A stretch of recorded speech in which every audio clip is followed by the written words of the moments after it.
Hey guys, Kevtech here, bringing you another video on information technology. Today I want to go over the BIOS. Reason for that is someone asked me to make a video on it.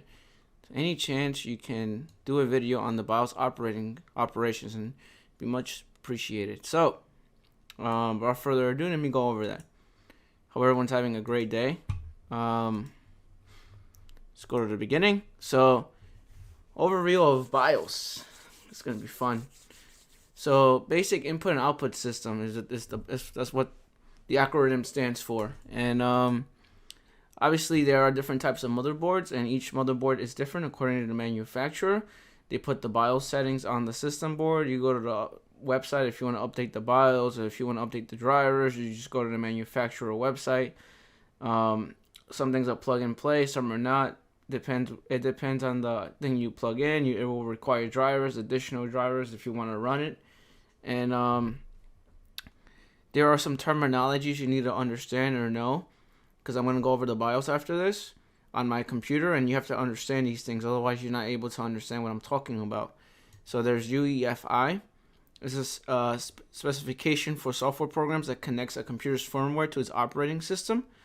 It was intentionally created to replace the BIOS. It's installed at the time of the manufacturing, and it's the first program that runs when the computer is turned on. And then there's legacy mode. Legacy mode is a state which the computer system component or software application behaves in a way different from its standard operations in order to support older software data or exceptional behavior. It differs from a backward compatibility. So if you want to run like Windows XP or Windows Vista, this is basically why you enable it for. It's just overall to run old technology, and that's the purpose of it. That's the reason for it, and that's why it's there and stuff like that. Then there's SATA, and the SATA is a Serial Advanced Technology Attachment, and SATA is important if you plan on putting optical drives, hard drives, SSDs. If you don't have these things, you cannot enable, or you cannot use your hardware, you cannot use your hard drive, you cannot use the SSD, you cannot use your DVD drive. So this is the importance of having SATA enabled on the BIOS. So when you plug anything in, you have these problems where you can't boot into the hard drive or you can't boot into the SSD. It's because you need to have SATA enabled, and you need to have also AHCI enabled as well, which I'm going to go over shortly. IDE is the Integrated Drive Electronics, is a standard electronic interface used between a computer's motherboard's data paths or bus, or the computer's disk storage devices. Then there's TPM, which is not, I don't really use this. It's a trusted platform module, international standard for secure crypto processors, dedicated microcontroller designed to secure hardware through integrated cryptographic keys. There is AHCI, which is what I'm talking about, and it's the Advanced Host Config Controller Interface. It works together with communication with SATA. If you don't have AHCI enabled, you will not have SATA will not work.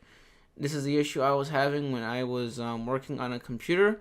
The hard drive, when you go to the BIOS, you would not see the hard drive, and I had to enable this. Once I enabled that, the hard drive actually showed up. It showed up as a Samsung SSD, whatever.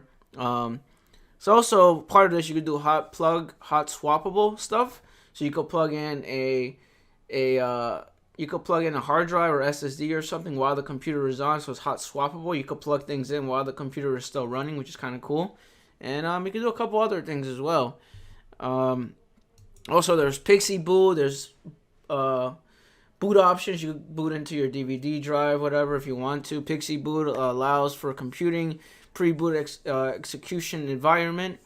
It's a standardized to connect to a server. SSCM, Pci boot if you want to connect into a vDisk, a virtual environment, Citrix. All these things need to be enabled, otherwise you can't do that. And that's why it's important. With that being said, let us go over the BIOS.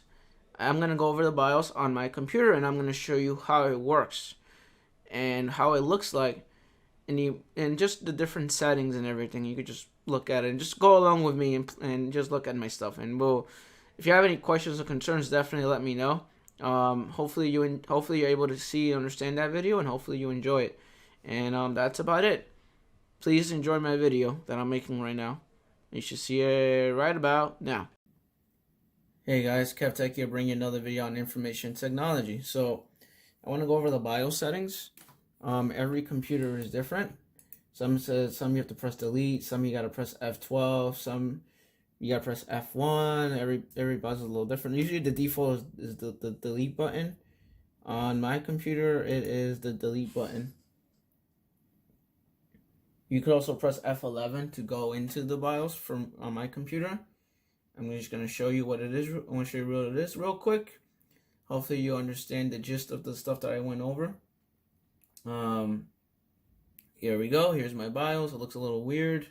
I have a gaming computer, so it's going to be a little weird. I wanted to go over this because I saw a comment on YouTube. Someone wanted me to go over the BIOS, and I decided to go over it. So here we go. So this is a Core i5. This has 16 gigs of RAM. This is a 3.50 gigahertz. Don't worry about overclocking. Don't worry about this. This is if you were going to flash the BIOS. Don't worry about that. This is some OC profile. Don't worry about hardware monitor. But this is like if you want to see your hardware, you could see if it's going up and down. If you're having issues with your fan, your CPU. This, like I said, depends on the motherboard you have. Every computer is different. This is the board explorer. This is to like create a profile for overclocking, which is what I telling you, which was what I'm. No, I didn't want to go over this, but basically that's what it is, overclocking settings. So the most important thing, or the thing you should know if you work in IT support, is the settings. So I'm gonna go over that, and hopefully you understand what I'm talking about. I went over UEFI, AHCI. I went over TPM. I went over a few other things, and CMOS battery as well. So these are things you should know. It's really important. So we're gonna go into settings. System status will give you all your information. The SATA is a cable that connects to the motherboard and goes to the end of your computer or DVD drive. You could see that I have a DVD drive. I have a Samsung SSD, 1 terabyte. This is the build version when it was built. Then DMI information tells you more about your computer, manufacturer, gives you more information. I'm gonna hit the escape key to go back. Hit it again to go back. In the advanced settings, you have all this stuff that you never heard or seen before. PCI settings. It even gives you information about it and what it does. ACPI settings, it tells you what it does. Integrated peripherals, so if you want to enable the NIC card, you will go in here. Every BIOS is different. LAN option ROM enabled. Network stack enabled. Pci boot, so you want to boot into Pci, you enable it here. I'm just going to disable it. AHCI, it's the operation mode of the onboard. SATA controller default mode is AHCI. And there's IDI. If I change it, it will actually, you got to be careful with this because it will actually mess up your computer or mess up the operating system.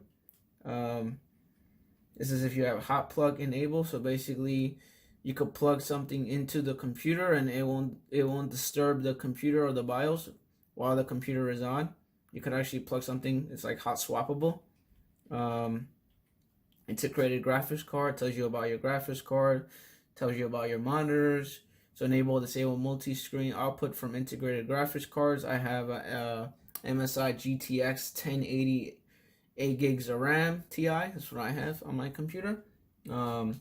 USB, EHCI. It even tells you what they do. Legacy support. Is a serial COM port. Integrated smart connection, power management. If you want to enable power management for your BIOS, you can do it here. This is your Windows 8 8.1 features. This is something that enables support for 8 or 8.1 or disables for other operating systems. Fast boot, if you want to just go straight to the operating system without checking the BIOS first, you can enable this here. Wake up event just gives you like alarms or events about your computer. This is to enable PC S2 mouse. The little, remember the little green cable and like the old school mouse and keyboard, the little mouse wheel. This is my network or NIC card, my MAC address. The boot sequence, which is really important because you need to know how to boot into your DVD-ROM if you're trying to boot into the DVD-ROM. Legacy UEFI. Here you can change it to boot into DVD if you want. You can change it to boot into USB flash drive. This is how mine is set up. It tells you the boot options that it tries to boot into. The Samsung Galaxy. I just keep saying Samsung Galaxy. The Samsung hard drive is here. DVD-ROM is here. USB drive is here. UEFI is here. Security. If you want to enable an administrator password, you could do it here. Like I said, the only way you could disable it is if you know the password or is if you reset the CMOS battery. And then that's it. There's a save and exit, and then that's it. That's pretty much my BIOS settings. It's just an overview, a quick overview on the BIOS and how it works. The reason why I'm going over this is because someone was asking me questions about it and what does it do, and how does it work, and what's the functionality of it. And then it even has, like, I could use my mouse if I want to and click on these things if I wanted to. And that's about it for me. That's all I wanted to show you. The Pci boot's important if you're trying to boot into SSCM or if you're trying to boot into anything. Rate, comment, subscribe, and I hope everyone has a great day. Take care.